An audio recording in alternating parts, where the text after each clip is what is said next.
my name is David Reski, CEO of Now Speed Marketing, and welcome to this edition of In the Now, where we focus on uncovering the myths and misunderstandings of marketing and leadership with some of the world's most interesting people. And my guest today is Paul Terrizzi with Indigo-One, a creative agency in Minneapolis, Minnesota. Paul, welcome to the show. Thank you. Thanks for having me. Paul's agency builds brands and does amazing design work to help companies grow. And Paul, you've done so many projects for clients over the years. What's your favorite type of assignment? What do you get jazzed about getting asked to do? Oh, that's a hard one.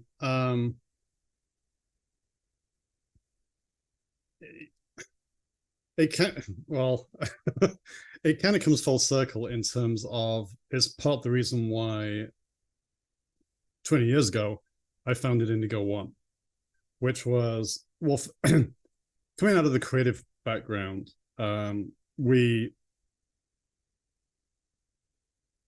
love the creative aspect of marketing. There's creative development, connecting with the audience, understanding the audience, working that through, and from a data standpoint, seeing the results of our work in market, in a real market, not a focus group. But one of the biggest enjoyment factors, I suppose, is working directly with clients. I mean, part of the reason why Indigo-One was created was because, yes, there were other outside factors, like the company I worked for, part of Omnicom, shut the office. So that was a driving factor. But also, I wanted client contact, direct client contact. I didn't want our comments, questions, feedback to be filtered through account service. And there have been instances throughout my career where we'd run into issues going through account service to the client. And I just wanted to avoid all that. Mm-hmm. And by having a closer relationship with the client, we understand better what it is they're trying to achieve and what else they're doing to support that goal. It's not operating in isolation. Yeah, that's a powerful idea, Paul. So it's not just the type of assignment, but it's really the passion for being with clients and helping clients be successful. That's a really cool part of your story. Well, I think it's worked because so far our client agency relationship is at least twice as long as the national average. Yeah, that's awesome. Well, that makes such a huge difference as an agency. Well, Paul, as you know, I like to start these conversations with what I call a mythbuster question. And the question that you and I have been talking about is kind of marketing effectiveness. And the myth I wanted to ask you about with marketing can be more effective just by raising your ad budgets. Is that yes, true or not true? Absolutely. Okay, it can be more effective. All right, so that's not raise the budget. Yeah, raise. That's an interesting myth. Generally speaking, I'd say that belief is wrong, or at least largely unnecessary. Though there are a few exceptions. It depends on what you've done in the past and where you want to go. So obviously, if you're starting out and you've got small budgets, to get to the next stage, yeah, you're probably going to have to increase your budget to some extent, but you don't have to try to match your competitors. It also could be circumstance driven. There was a CEO of a client that we used to work with. Ultimately, they were acquired. But before that, he said, I'm probably paraphrasing here, I could hire 100 salespeople today, but I'd rather blow the marketing budget. Now, great news to hear to any marketer, certainly on an agency side, but in his case, it was circumstance driven, and there were B2B clients, but whenever the salespeople would go to a prospect meeting, they spent most of their time re-educating everyone else in the room on what it was they did, who they were there, why they were there, who brought them in, and why they should have a follow-up conversation, which was a waste of time, effort, money, travel expenses, the whole thing. So I understand the rationale behind his statement. So yeah, there are circumstances where that makes sense. But generally speaking, I'd say No, I don't think it is. Um, It I feels, get it. yeah, it I feels like, really Paul, do. there's this relationship between kind of investments in creative or strategy or content that are necessary before you start to raise your budget. And if you don't have those things in place and know that they work, then raising your budget won't necessarily, or raising, let's say, your advertising spend Mhm. won't necessarily get get the results that you're looking for. So you've done a lot of creative work. Where should clients start with creative investments? So where should they really be focused? And maybe there's different types of companies. Let's say the startup example. Where should they really start with the creative investment in order to get the most effective results they can get? I I think there's two aspects to that. One is the getting clear on what their goal is. Hmm. It's easy to say, um, okay, other competitors in our space they're all over social media, and we should be doing social media.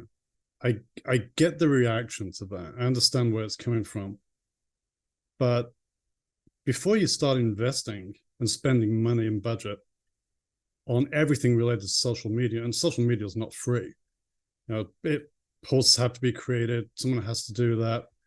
Other content has to be developed that those posts are referring to for downloads or whatever else. So there's a lot more to it than just saying, I want to be on social media.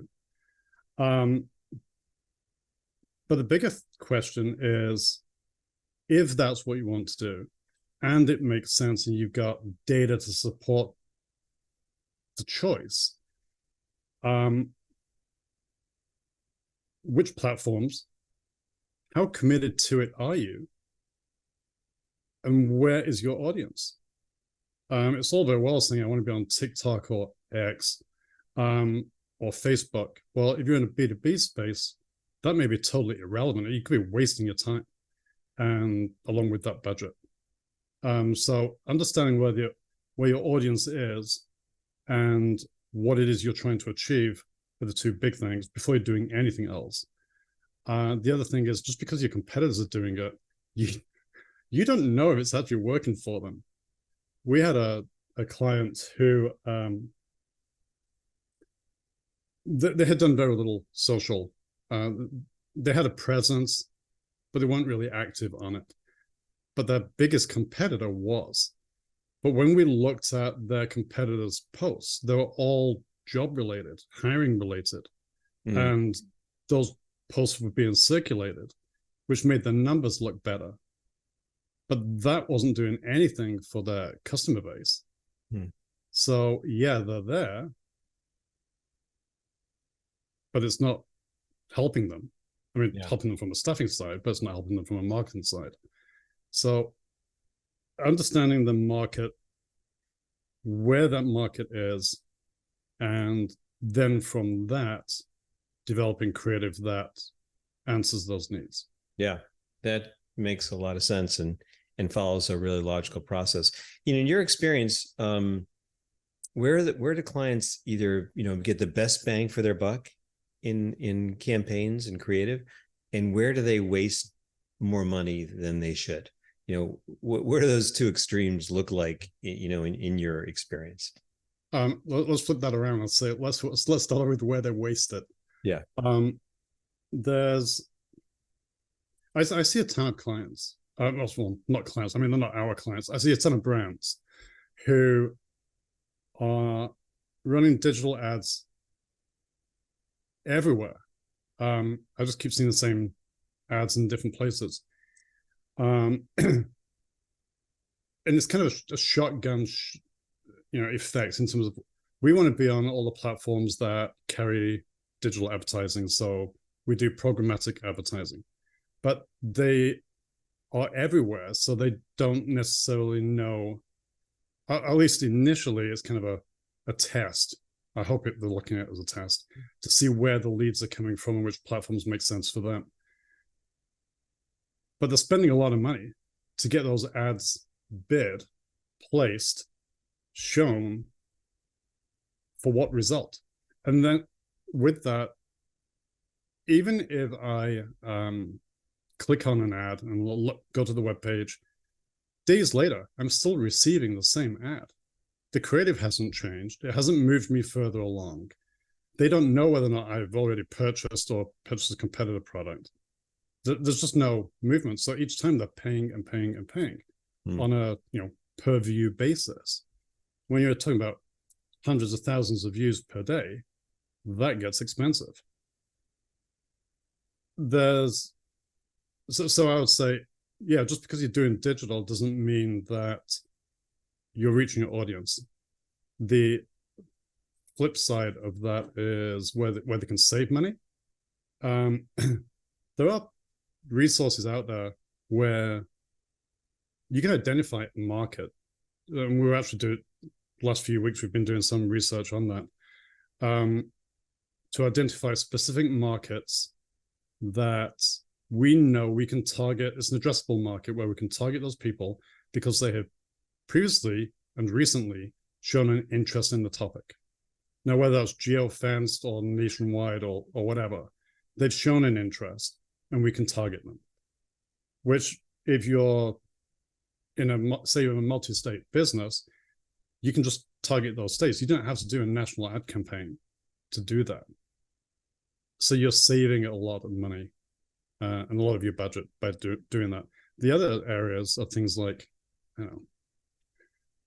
assuming you have everything else buttoned down. Years ago, there were brands who chose their agencies, whether it be, we have Saatchi or Leo Burnett or whatever it was. And a larger part of that was because of bragging rights. It wasn't necessarily because the people were any better at what they did. It was just we've got this big agency working for us. I think the same, to some extent, holds true today in terms of we have this agency working for us. So they're spending a lot more because of that name recognition. It's the same, why you buy a brand, why buy Nike instead of someone else? But those people move around. I mean, I used to work in those agencies. I don't now. So the experience I had that I can apply to any client today is based on working for those big Fortune 100 global brands. But at the same time, it's equally applicable to a smaller company that has 20 employees. The biggest thing that I found as an indicator of success is that the client believes in the value of marketing. Because if they don't, it becomes ad hoc, random. They'll do this, they'll do that. It didn't work. They didn't give it time. They weren't committed to it. And it falls apart. And then they blame the agency that did it. So they get rid of the agency, start again with someone else who has a slightly different view. And that cycle perpetuates. And they never really get to the value that they're looking for. I think that's a really interesting idea. And I'd like to explore that a little bit deeper, that you work with clients that believes in the value of marketing. And they, in the agency side, we might say the client gets it. But I think what we're really saying is, like what you said, where they believe it, they understand it. I found that, the difficult clients are ones that don't understand it and are just expecting the agency to create a miracle when they don't really have their product market fit figured out. They don't have the differentiators figured out. They don't really have maybe a business product model that works even figured out. The sales, they're like, yeah, we're generating leads, but the salespeople aren't following up. Like, if a lot of things are broken, it's hard for the agency to fix it. So yeah, the agency can't. I mean, you only have so much ability, and as an agency, you're not internal. I mean,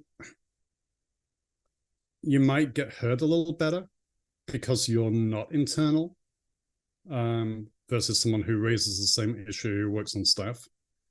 But yeah, I mean, we can drive the best qualified leads on the planet, but if you don't follow through from a sales standpoint, assuming what your sales cycle is like, um, yeah, it's not going to work. So, Paul, describe what you see as kind of the best agency client relationship. What are the elements that go into that relationship that really make it successful? Trust. Hmm.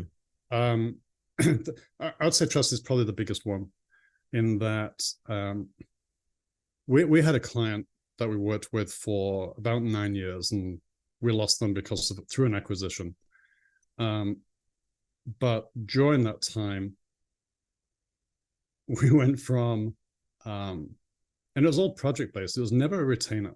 We were never classified as an official agency of record, but we worked with them for 9 years. And each project led to another one, which led to another one, which led to others in other verticals. And it got to the point where we were their go-to. I mean, they dabbled with some other agencies on ad hoc projects, but we were their go-to for whatever the vertical was.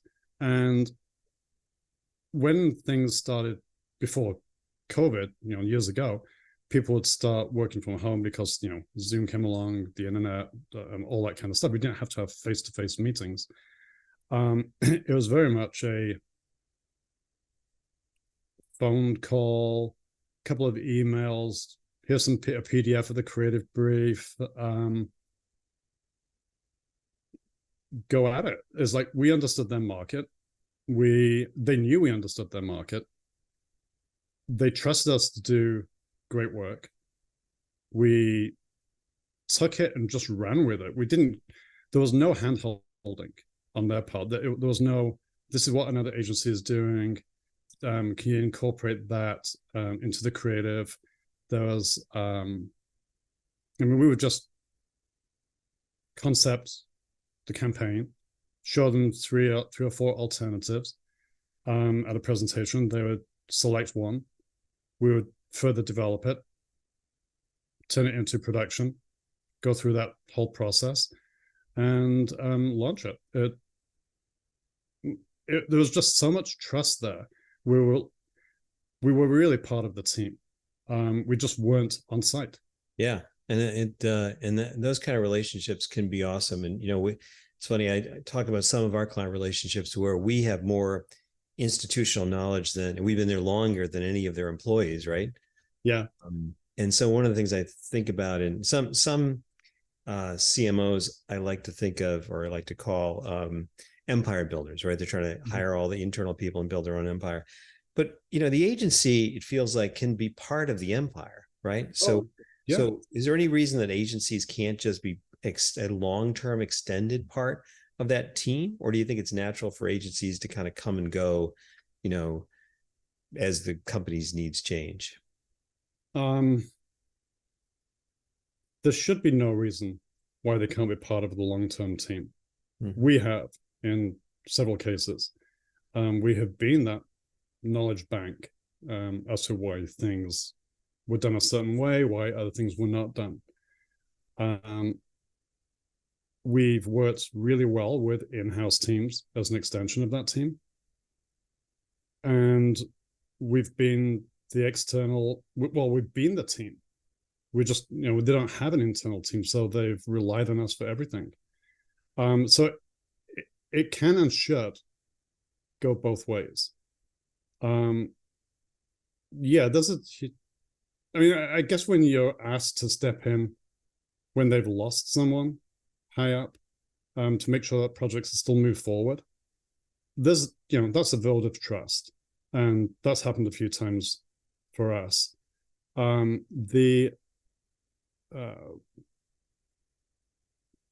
I've forgotten the first part of what you said. Yeah, no, that's all right. Let me ask something else. So, as agencies, we want that trust and that long-term relationship, but clients need something too. What can agencies do to be more trustworthy and be worthy of that long-term relationship? Well, I think a large part of it is support. I mean, you're supporting the CMO, VP of marketing, the they're getting their work done, or what they need done.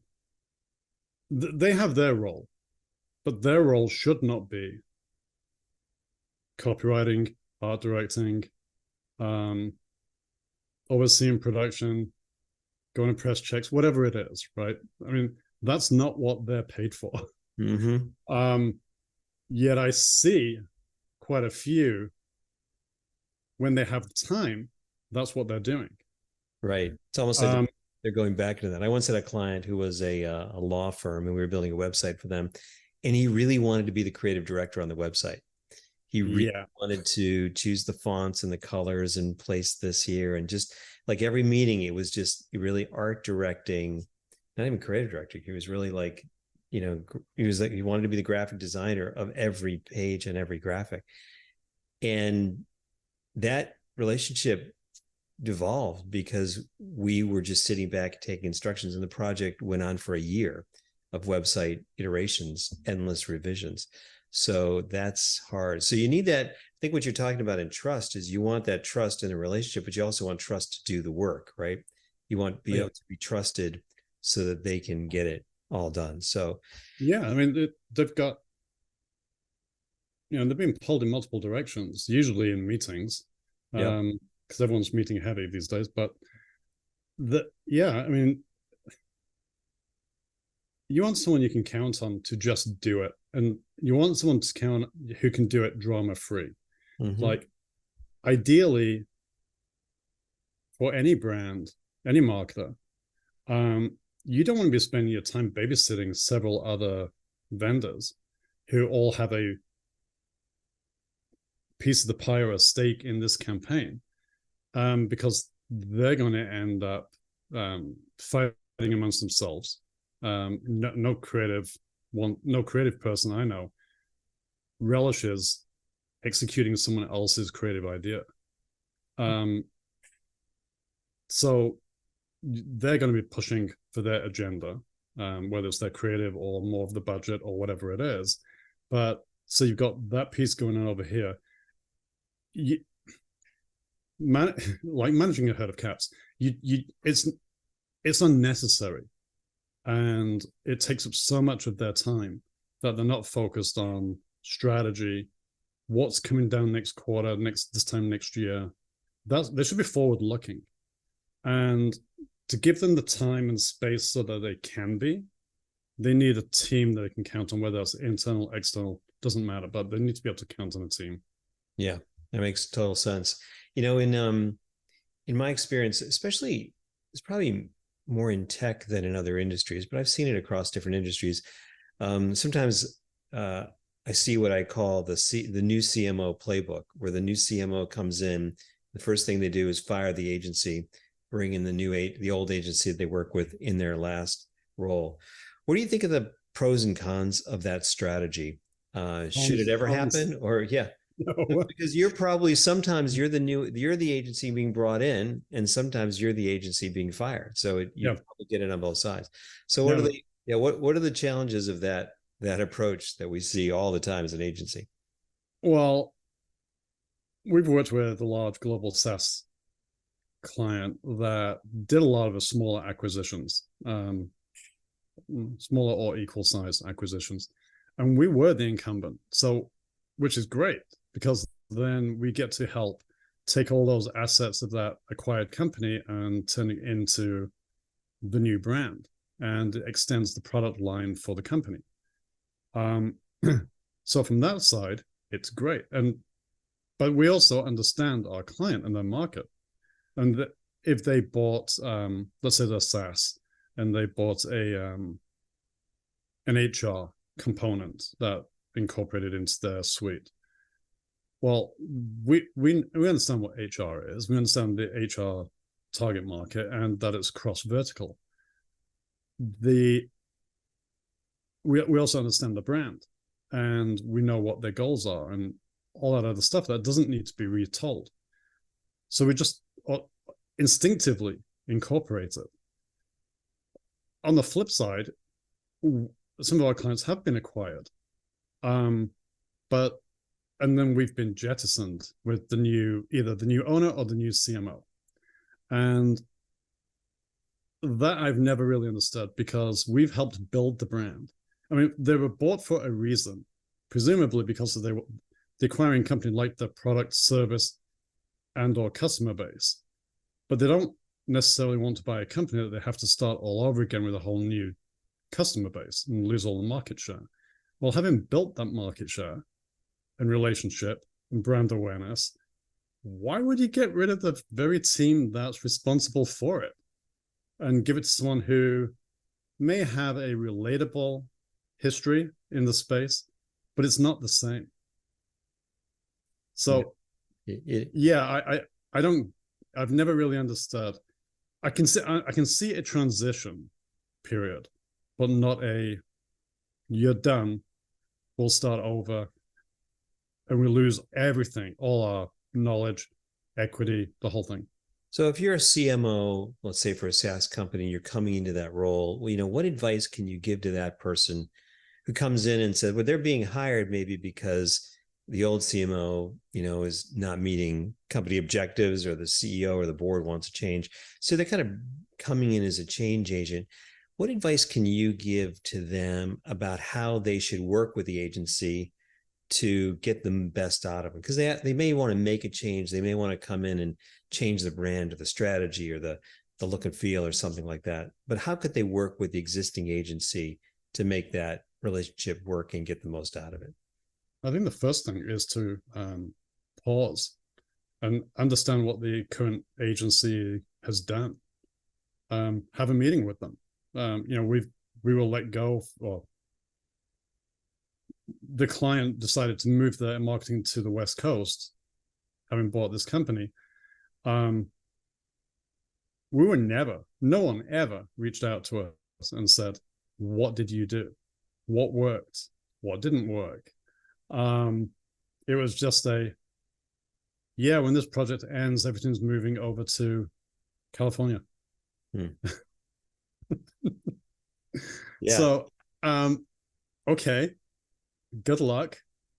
Don't call me after this. I mean, it's like, I just don't understand why someone would just cut it off.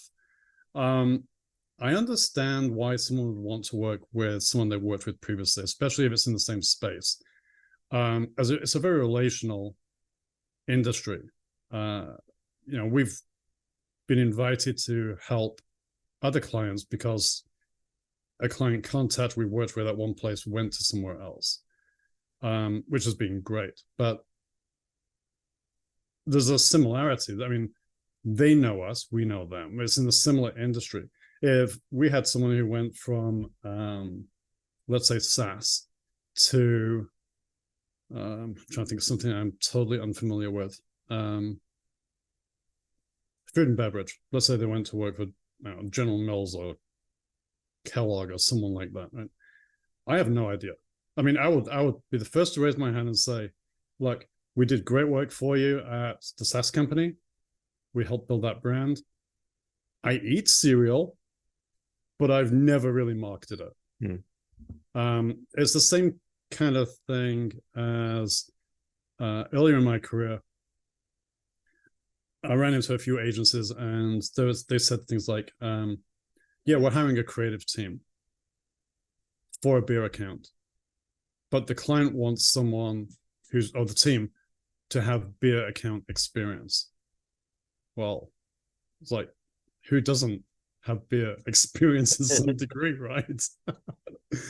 How hard can that be to learn? So it's not the learning curve is so light for something like that, compared to something that's much more technical like SaaS or medical device or pharma, where it was highly regulated, or financials, which we've worked in both. But that just being cut off and no follow-up, I don't know, maybe it makes their life easier. They just don't have to deal with it. Maybe they made a commitment to the other agency. Hey, I'm moving over to here. I'll bring you in. I get all that, and I understand the relationship. But as someone who's just joined a new company, I would say just pause, understand what it is that company does in their market, who their target market is, and have conversations with the incumbent teams, whether it's in-house staff or external. Yeah. And then understand their capabilities, who the team is, what the agency's done, what the relationship like, what the history's like. Yeah. And then what they can bring to the table. I mean, agencies are so used to changing direction with different clients, new strategy.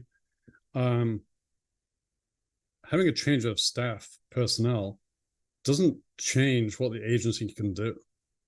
If you don't want to do brand advertising in industry publications anymore, and you want to shift to all digital, fine, we can do that. Right. I mean, that's not. Or we want to stop advertising. We want to focus totally on content and do SEO, or whatever. Yeah. Well, this has been a fascinating conversation, Paul. I think there's a lot of things that agencies can do to build that relationship. And I think this conversation about having a trust relationship with the CMO so that they can get the most out of it and so we can be successful is really powerful. I'd actually go one further and say it's not just with the CMO. We've had our trust is beyond just the marketing department. It's with the head of sales, CRO. It's with the CEO, CMO, COO. It's the entire C-level suite. Because when the CMO goes, the CEO, who's still there, who wants to continue growing the company, you can still help, especially if it's the agency is bridging the gap while they're going through another search. So, the relationship has to be broader than just one-on-one. Yeah, absolutely. Well, Paul, it's been a great conversation. If people want to get in touch with you and learn about your agency and some of your other services, how would they do that? Indigo-One.com or find me on LinkedIn. Perfect. And we'll put a link to it in this podcast episode landing page itself. So good. Well, thanks for taking the time, Paul. I really appreciate the conversation. David, pleasure. Thanks for having me. Thank you.